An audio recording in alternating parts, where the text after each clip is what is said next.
Today we're going to talk about something that is concerning for all moms, and that is when your child or your baby has a fever. There is nothing scarier in those moments. I just remember being so unsure of what to do.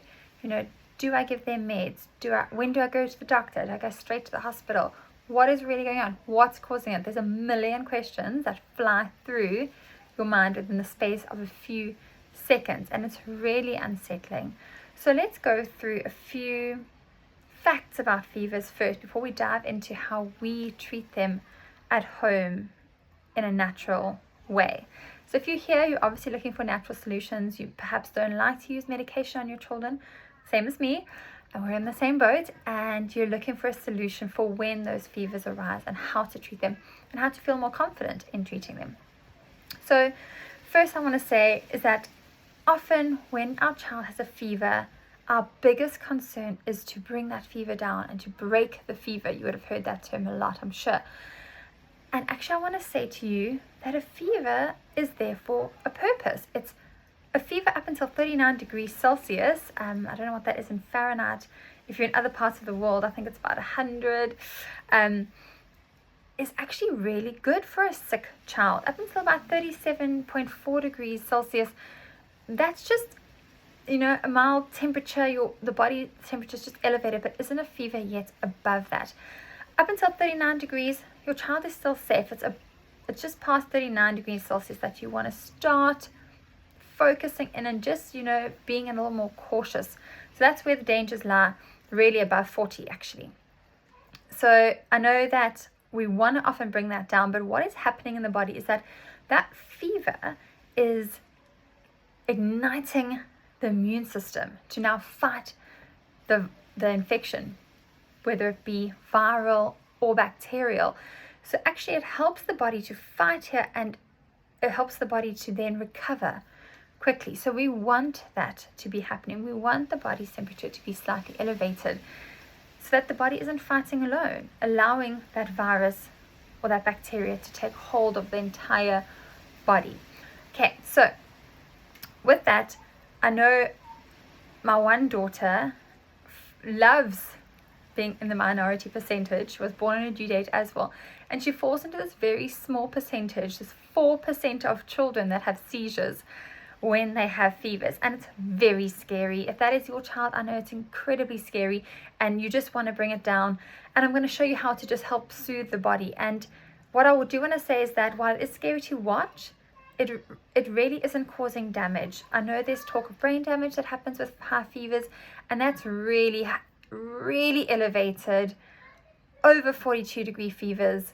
I think that's about 108 degrees Fahrenheit, and that's when there's real concern. It's very rare that even happens if you go and read some medical journals. So what we do in our home is we grab peppermint. Peppermint essential oil is incredible for soothing and cooling the body. Also great for hot flashes when we get to that stage in life, ladies. But the menthol in the peppermint helps to cool the skin. So what we want to do is apply it. It's not going to bring down the body temperature to a normal range. It's going to bring it down slightly if you're using a thermometer.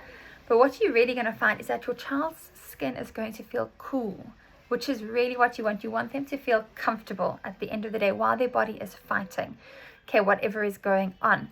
So what I like to do, if I don't have a roller bottle already made up, if you're not sure what I'm talking about when I say roller bottle, there's a guide below this video that shows you dilution ratios and how much carrier oil to use and how much essential oil to use on different aged kiddies.